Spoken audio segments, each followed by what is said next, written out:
Blick of King's College, London, and I'm speaking on behalf of the Tavarna e-Learning Institute for Iranian Civil Society. How has democracy developed worldwide? What are the causes of democratic development? What obstacles does it face? What are the prospects for the future of democracy? In this talk, the third of 4, I will continue to provide background to the conduct of in-country assessments of democratic performance, using a particular methodology, the State of Democracy Assessment Framework, as promoted by the International Institute for Democracy and Electoral Assistance, based in Stockholm, Sweden. An important tenet of this framework is that we should not make straightforward claims that a particular state either is or is not democratic. Democracy, as conceived in the methodology, is a complex phenomenon involving a series of qualities that may at times appear to be in tension with each other, but are nonetheless mutually supportive and dependent.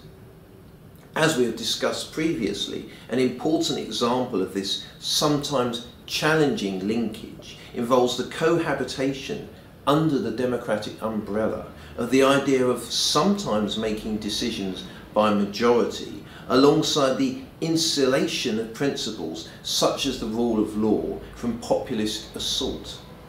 The challenges are surmountable, but they are challenges nonetheless. Given the many variables involved in democracy and its measurement, it is possible for a state to perform better in some metrics than in others. Even if a state is performing poorly in many areas and is clearly less democratic than other societies, it may have some features that give cause for optimism. Equally, states regarded as successful, mature democracies are never perfect. They are likely to perform better in some ways than in others, and they are capable of both improvements and of deteriorations. A consideration of the way in which democracy in its modern form developed historically helps us to appreciate its complexity and diversity and the concepts underpinning it. While they may superficially appear to lack congruence, all the features of democracy are essential to one another and the whole. This historic appreciation can also help us to realise that democratic development is a long-term project. It had no precise beginning, nor will it have a definite end point. The concept and practice of democracy, as we have already discussed, had its origins in ancient Greece. Some of the first stirrings that eventually led on to democracy as understood today are traceable to medieval Europe. Yet characteristics now taken for granted in democratic countries, in particular a universal franchise without property or gender discrimination, did not establish themselves until the 20th century. A region such as the territory covered by the European Union may seem an exemplar of democratic stability. Yet dictatorship and war have afflicted the continent in its relatively recent history, in some cases in the last 2 decades. Democracy is both fragile and resilient. It meets with resistance, and gains when made are vulnerable to reverse. Yet it is a concept and approach to government that has grown through history in its appeal and in its practical realisation. The possibility of improvements in future should never be excluded, but once progress is made, it should be carefully guarded and the inevitable persistence of threats to it afforded due concern. Democracy did not appear as part of any one plan. Nonetheless, that is not the same as to say that it is a random collection of ideas. The different qualities that comprise democracy and the system into which they combined each met certain basic human needs. to be recognised as possessing inherent value and to somehow have a stake in the organisation of society. We can illustrate the prolonged, sporadic and indirect way in which democracy is developed through consideration of the English document known as Magna Carta, which in June this year, 2015, marks its 800th anniversary. When it first came into being in 1215, Magna Carta was an attempt to establish peace between King John of England and his subjects, who were rebelling against his arbitrary style of royal government. At the time, the central purpose of the text was to establish certain ground rules about how different elite institutions in society, monarchy, aristocracy and church, should interact with each other, with an emphasis on the king behaving better in future. Magna Carta was annulled by Pope Innocent III less than 2 months after it was introduced, but it would not go away as a concept and was restated and reissued on numerous occasions. The chief importance of Magna Carta was that it represented the principle of restraint on governmental authority. In this idea is the germ of the rule of law concept, that everyone, including those who govern us, is subject to the law. They should not be able to behave simply as they see fit. Magna Carta also suggests a possible connection between this concept of government according to law and the concept of government by consent. Alongside the legal standards it sought to impose on King John, it required the king to obtain the approval from an assembly of notables, a precursor to Parliament, for the raising of certain taxes. In time, Magna Carta has become an emblem of the rule of law, human rights and democracy across the world. It provided inspiration for the American revolutionaries of 1776, for the founders of the United Nations and the drafters of the European Convention on Human Rights. This fame has been achieved to a large extent through distortion and misrepresentation of what Magna Carta really meant in 1215. Meanings now attached to it did not even exist when it was first drafted. But this very conceptual transformation is itself an important part of the process of democratic development. When we consider how a movement towards democracy and away from systems with a strongly authoritarian nature takes place, the Magna Carta story is important. It suggests the need to draw a distinction between moments of disruption and of underlying trends. The Magna Carta moment came in June 1215, and after initial success there followed a reversal with a reversion to conflict worse than that which preceded the agreement. Yet in the longer term, through a process that was far from steady and consistent, Magna Carta achieved enormous impact on a scale and of a type that could not have been envisaged by its authors. A combined analysis, taking into account specific moments and longer run tendencies, is relevant to the later development of democracy up to the present. There can be moments of dramatic development, sometimes occurring simultaneously across different countries. The 1848 European Spring, the collapse of the Soviet bloc from 1989, the Arab Spring of 2011.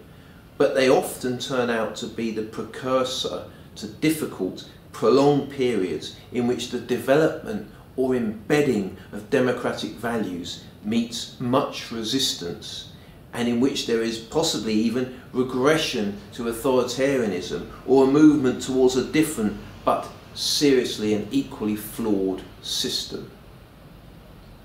An added complexity is that factors which might encourage a democratic moment will create problems for efforts to consolidate democratic gains thereafter.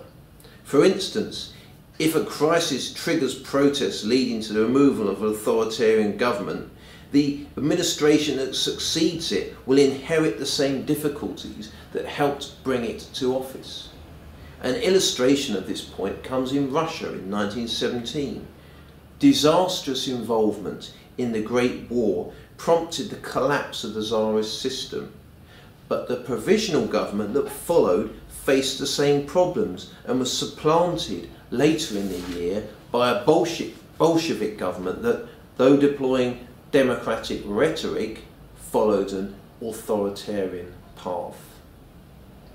But what are the tendencies that can encourage or discourage democratic improvement?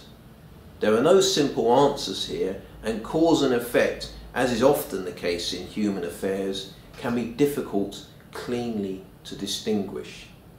A huge literature exists containing detailed analysis of individual and multiple historic case studies.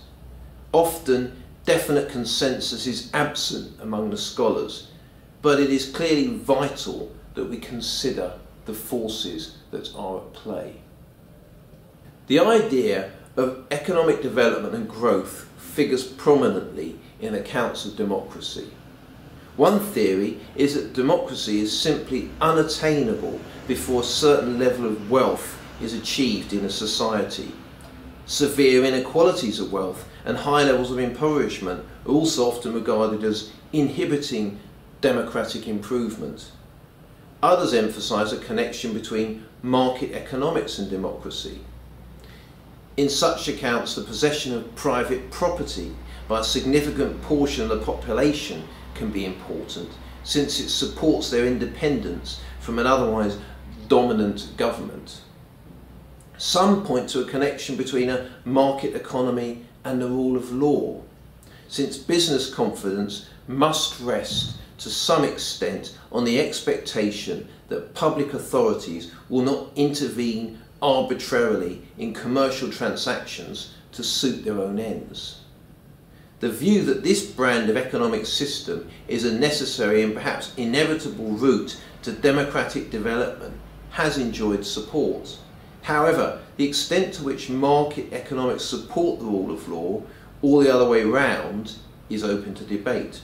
Moreover, some states, most notably China, have rule of law of a sort, at least sufficient to facilitate economic growth, while failing to perform democratically in many areas. Economic growth can certainly produce tensions within society, giving rise to changing power relations, potentially leading in a more democratic direction.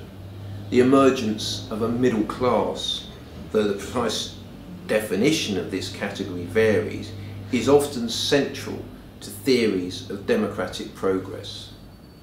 The appearance of a new group that is educated and relatively prosperous, yet not integrated into the political system, i.e. the middle class, leads to demands for more inclusive government, even if the purpose of middle class leaders is to serve their own particular interests, rather than a more comprehensive democratic outcome.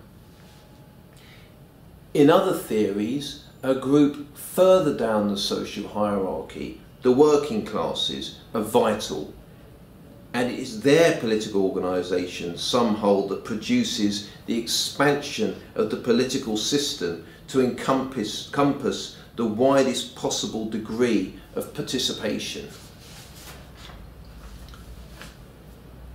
Linked to economic theories of democratisation are notions of the modernisation of society. This concept has many connotations. It might involve a shift to modern methods of industrial production or improvements in the education of the population, often regarded as an important prerequisite to more effective democracy. Free and diverse media can be important, both in drawing attention to democratic deficiencies and protecting against regression once progress has been made. Another subject of considerable discussion among observers of democratic developments is the part that religion plays. Some hold that differing patterns of religious belief in a given society can create a disposition towards or against democracy. It was once believed that only countries with predominantly Protestant populations were capable of developing and sustaining democracy. Other branches of Christianity, such as Roman Catholicism and other religions, were regarded as incompatible with democracy. Then, following changes in the outlook of the Roman Church from the 1970s, a number of mainly Catholic countries made significant shifts away from authoritarianism and towards more democratic government. Similarly, Confucianism was regarded as possibly creating an insuperable barrier to democracy, yet important improvements in South Korea and Taiwan since the 1980s have undermined this outlook. Now, the main focus for discussions about whether a particular religion creates barriers to democracy focuses on Islam. Some observe a disadvantaged position for women creating democratic problems. Another possible difficulty is a reluctance to accept political as opposed to religious authority. A counter-argument is that the supposed Islamic problem is in fact a Middle East problem, involving countries in this region and their particular difficulties, rather than the totality of predominantly Islamic countries or Islam itself. One explanation offered for this Middle East problem is the so-called resource curse. This concept rests on the idea that the abundance of natural reserves, in particular oil, can inhibit the realization of democracy.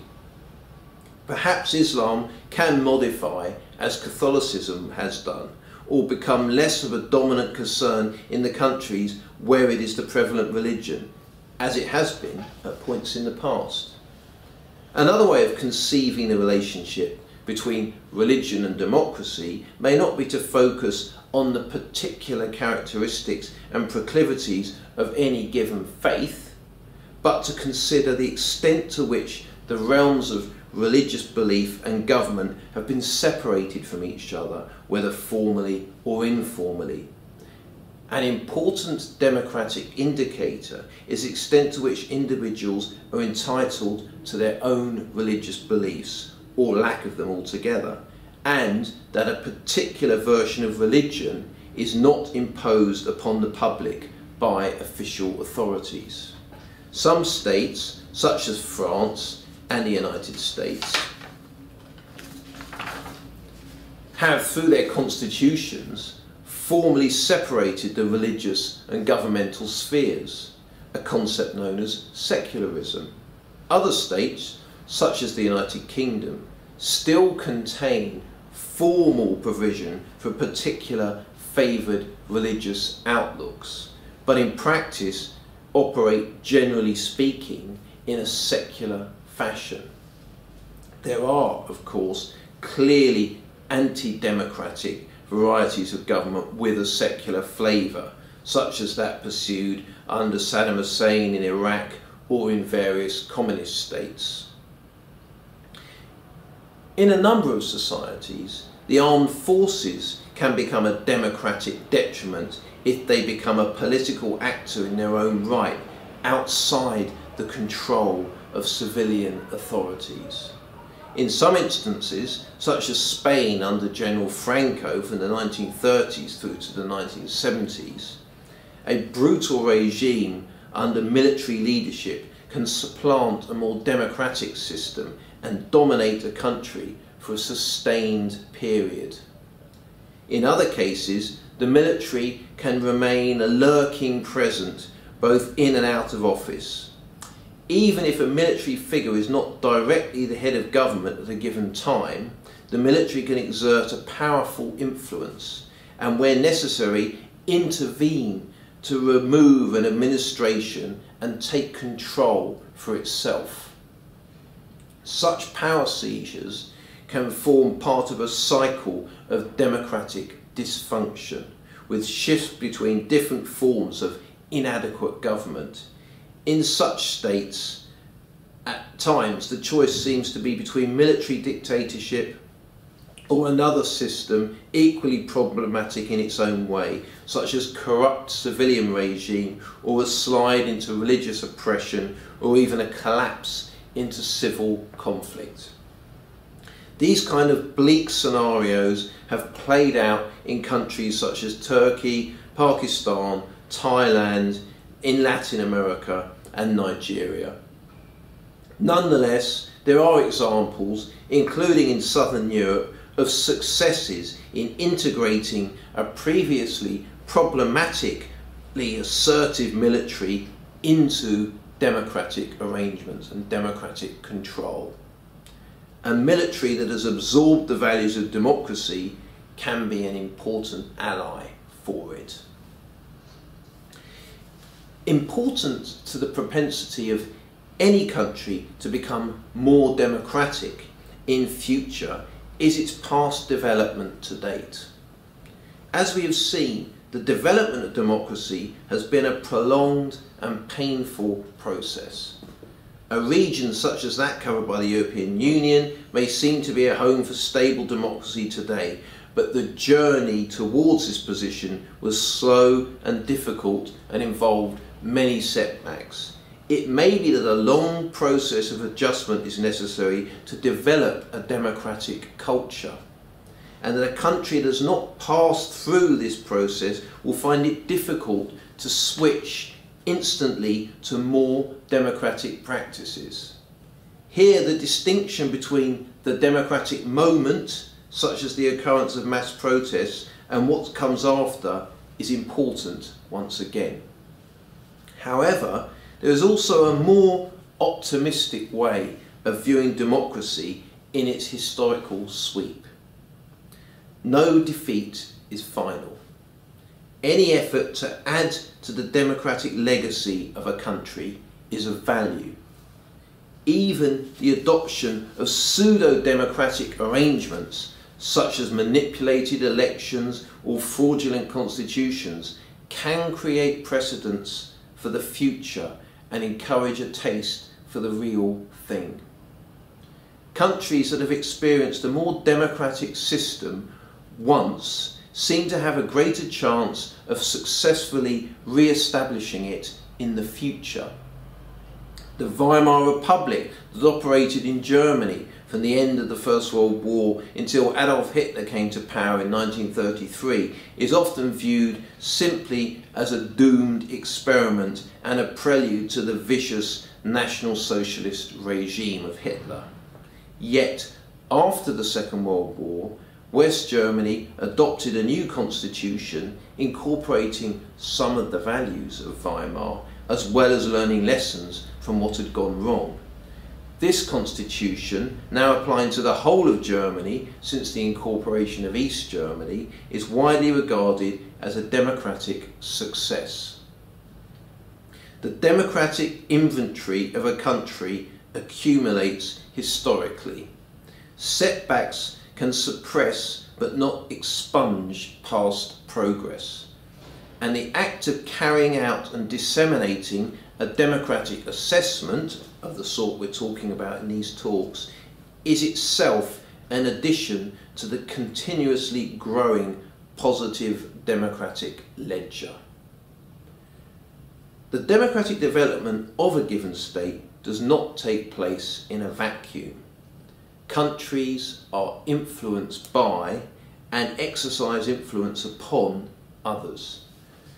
The great democratic moments, and unfortunately the disasters too, have split across borders.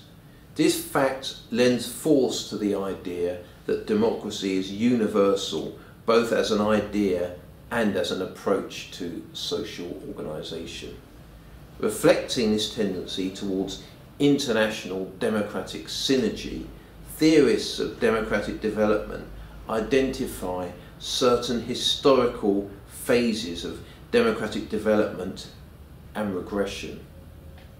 The first is regarded as running roughly for a century from the 1820s. It mainly involved developments in the United States, parts of Europe and some British colonies. The second designated wave of democratisation commenced towards the end of the Second World War and ran through roughly to the early 1960s. It involved the former Axis powers, who were on the losing side in the Second World War, as well as developments in Latin America and newly independent states that were formerly European colonies. The third democratic wave commenced early in the 1970s.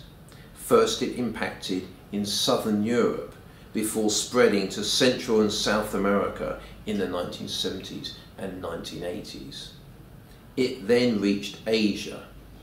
From the late 1980s, communist regimes began to fall. Sub-Saharan Africa was the next region to experience this third democratic wave by the early 1990s. Then during the following decade, the first of the decade of the 21st century, the coloured revolutions occurred in a number of former Soviet republics. It is not clear whether we are still within this third phase or if it has come to an end, or indeed whether we are in a fourth wave, perhaps marked by the Arab Spring of 2011, though some would hold that any achievements connected to this last moment suffered swift reversal. Around this time, pressure and signs of change also appeared in Myanmar, Georgia and parts of Africa. Development, however, has been in two directions. Between each of these waves, to some extent overlapping these waves, have been periods of regression, with progress halting or reversing. For instance, of the former Soviet states that commenced democratic progress from the late 1980s, some have entrenched their gains, while others, particularly those that were part of the Soviet Union, have developed in markedly undemocratic directions. The discussion of surges towards and away from democracy that spread across international borders leads on to the issue of what part outside forces play in the development of a particular state as a democracy. Economic trends and the behaviour of transnational corporations can be important, as can political and religious movements. Supranational organisations and non-governmental organisations can facilitate or potentially undermine democratic improvement. Other states are potentially influential. That influence may be negative. For instance, incorporation into an empire, such as those that many European powers assembled in the modern era, has arguably had a negative impact on the democratic potential of post-independence states. On the other hand, some states or groups of states acting together have actively sought to promote democracy abroad, or at least presented their actions in this light. President Woodrow Wilson portrayed US entry into the First World War in 1917 as aimed at making the world safe for democracy. Nowadays, numerous countries and supranational organisations engage in democracy promotion. They can do so through soft methods such as educational programs or support for international and in-country initiatives. They can also deploy diplomatic pressure and even military intervention. The latter form of democracy promotion, though it can be a complex area in terms of international law, has long historic antecedents. As early as the 16th century in Europe, some thinkers promoted a principle of foreign intervention to prevent tyrannical rule. These ideas have contemporary expression in the doctrine known as responsibility to protect, Actions associated with this approach include the NATO operations intended to prevent atrocities in Kosovo in 1999 and the coalition intervention in Libya in 2011. The efficacy of such military interventions is a matter of controversy. There are some recent well-publicised cases of immense difficulties in establishing effective democratic institutions and principles following military occupation, such as those that occurred in Afghanistan and Iraq. Yet there have been successes. For instance, in Italy, Japan and Germany after their defeat by the Allies in the Second World War. Ultimately, help from outside can be of immense value, and sometimes it is essential, but democracy needs an internal environment that can sustain it. Hence the importance of domestic advocates, such as those who carry out internal democratic assessments.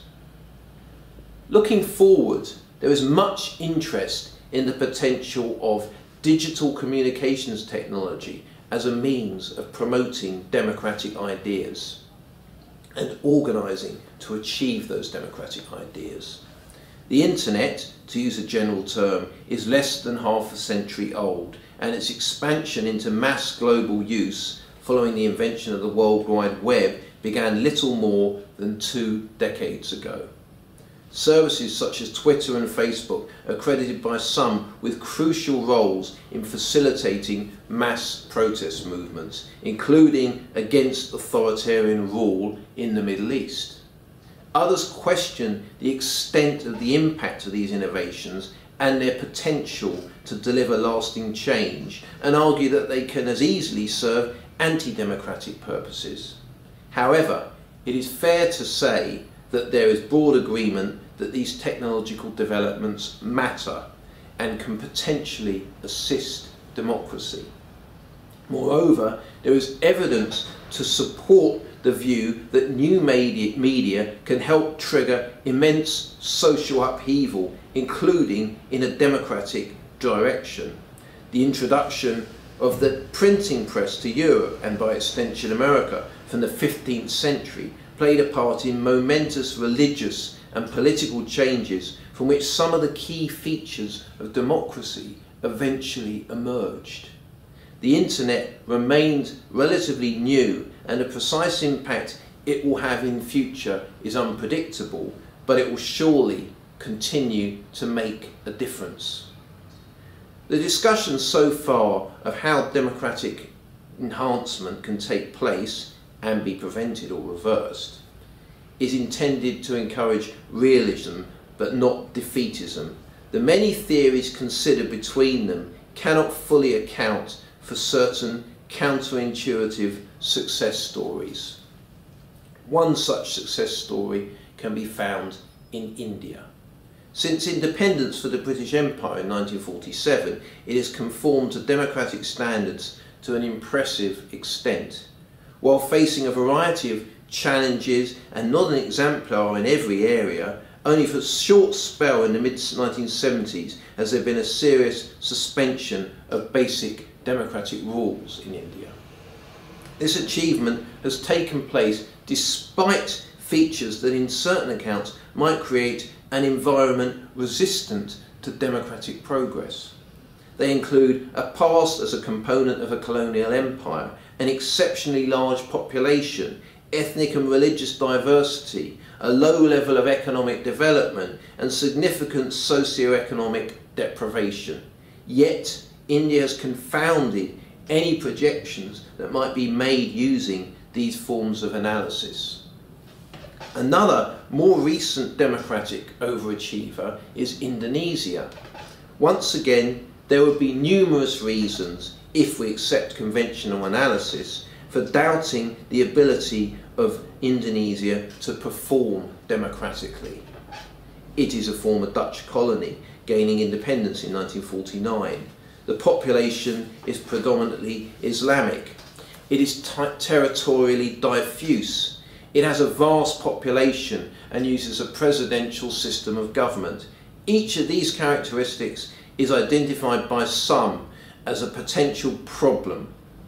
Yet, with a trigger from the 1997 Asian financial crash, Indonesia began to leave behind a long period of pronounced authoritarian government and leave a politically active military behind and move increasingly towards democracy.